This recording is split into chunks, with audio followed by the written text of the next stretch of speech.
হচ্ছে আর মাথায় ঢুকছে না। কেন এত মাথায় যন্ত্রণা হচ্ছে? মেডিসিন তো টাইমে টাইমে নিচ্ছি, তার উপর মাথায় যন্ত্রণা একদমই কমছে না। শরীরটা খুবই খারাপ। আর আমি আমার ডিউটি নাইটে শিফট করে নিয়েছি, তো দেখি একটু নাইটে ডিউটি করে কেমন লাগে। Hey everyone, welcome back to the new video. কেমন আছো তোমরা? আশা করি তোমরা সকলে খুব ভালো আছো এবং প্রচুর মজা করছো। আমার কথা যদি বলো ভাই, সিরিয়াসলি বলছি, প্রচুর মজা করছি না এই মুহূর্তে। আর ভালোও নেই, কারণ একটু শরীর খারাপ, শরীরটা খুবই খারাপ। এই লাস্ট বিগত 2-3 সপ্তাহ ধরে টানা শরীর খারাপ চলছে, টানা প্রতিদিন রাত্রি জ্বর আসছে, আর তার সঙ্গে আছে প্রচণ্ড মাথা যন্ত্রণা। আজকে জ্বরটা নেই, কিন্তু মাথা যন্ত্রণা আছে। এই জন্য আমি আমার ডিউটি শিফট করে এখন নাইট, তোমরা দেখছো একদিন অন্ধকার, আর আমি আমার ডিউটি নাইটে শিফট করে নিয়েছি। দেখি একটু নাইটে ডিউটি করে কেমন লাগে। প্রচণ্ড মাথা যন্ত্রণা আছে, খুব একটা ভালো লাগছে না, কিন্তু ভাই ডিউটি তো করতে হবে। চলো, আজকে আমার ফার্স্ট নাইট ডিউটি, তো আজকের এক্সপিরিয়েন্সটা কেমন থাকে দেখা যায়।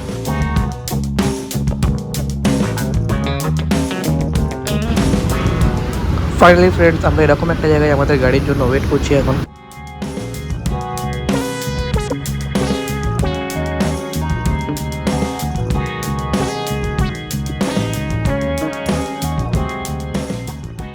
ফ্রেন্ড, এক জায়গায় এইমাত্র কাজ শেষ হলো, এখন আমাদের আরেক জায়গায় যেতে হবে, কারণ আমরা আবার গাড়ির জন্য ওয়েট করছি। গাড়ি আসুক, তারপর আমরা আরেক জায়গায় যাবো। ফাইনালি ফ্রেন্ড, আমরা আমাদের সাইডে চলে এসেছি। আর দেখতে পাচ্ছ এখানে ট্রেন লাগানো আছে, আর এই দিক বড় একটা ট্রেন লাগানো হচ্ছে।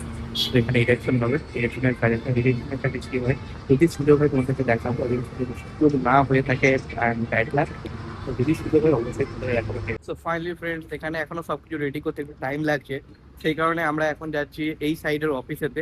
আর একটা জিনিস যেতে যেতে চোখে পড়লো, যে এইবারে শুক্রবারে আমি এই মসজিদে নামাজ পড়েছিলাম জুম্মার। তো খুব সুন্দর একটা মসজিদ, খুবই মানে বিউটিফুল, খুবই সুন্দর, ভেতর থেকেও খুব ভালো। ভেতরে তো এখন সবকিছু বন্ধ, দেখাতে পারবো না। আর দেখে নাও তোমরা, আমার মসজিদটা খুবই সুন্দর।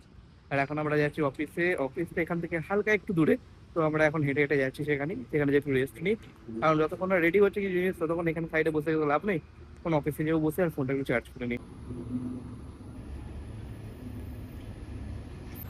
ঘড়ির কাটা বলছে এখন সময় রাত 3:30। আর এখন আমি আমার অফিসের কাছে দাঁড়িয়ে আছি, কারণ এই মাত্র একটা কাজ কমপ্লিট হলো। এই সাইডে এসে বাট রোডের কাজে এসে, বাট এখনো পুরোপুরি কাজ কমপ্লিট হয়নি। এখন একটু রেস্ট নেওয়ার জন্য অফিসে এলাম। বাট দাদারা এখনো সাইডেই আছে, আমি চলে এসেছি অফিসেতে 10-15 মিনিটের জন্য, তারপর হয়তো আমাদের আবার যেতে হতে পারে। বাট অফিসেতে এই মুহূর্তে ইলেকট্রিসিটি নেই, সেই কারণে বাইরে দাঁড়িয়ে ঘুরেছি। আর একটা কথা, আমার এই মাথা যন্ত্রণাটা কিছুতেই ছাড়ছে না, মানে এত মাথায় যন্ত্রণা হচ্ছে। খানিকক্ষণ আগে পর্যন্ত, আধ ঘন্টা আগে পর্যন্ত একটু কম ছিল, কিন্তু এখন আবার শুরু হয়ে গেছে প্রচন্ড হারে মাথা যন্ত্রণা। কি হচ্ছে আর মাথায় ঢুকছে না? কেন এত মাথা যন্ত্রণা হচ্ছে? মেডিসিন তো টাইমে টাইমে নিচ্ছি, তার উপর মাথায় যন্ত্রণা একদমই কমছে না। প্রচন্ড মানে একটা হেডেক চলেই যাচ্ছে মাথার ভেতর। তো ফ্রেন্ডস, ভোরবেলা কাজ মানে চলে এসেছিলাম রুমেতে। আর কি বলবো, সারাদিনটা খুবই খারাপ গেছে, মানে প্রচন্ড শরীর খারাপ ছিল আজকে। আর এই একটু আগে ডক্টর অ্যাপয়েন্টমেন্ট ছিল, ডাক্তার দেখিয়ে এলাম। সো ডাক্তারবাবু বললেন যে একদিন রেস্ট নিতে, তিনি কিছু মেডিসিন দিয়েছেন, কিছু ইনজেকশন করেছেন। তো এইটা প্রেসক্রিপশন। তো একদিন রেস্ট নিতে বলেছেন, তারপর বলেছেন যে ফ্রি ঠিক হয়ে যাবে, তো দেখা যাক। তোমরাও দোয়া করো। দেখা হচ্ছে খুব তাড়াতাড়ি আর একটা নতুন ভিডিও নিয়ে, ততক্ষণের জন্য টাটা, বাই বাই, আসসালামু আলাইকুম।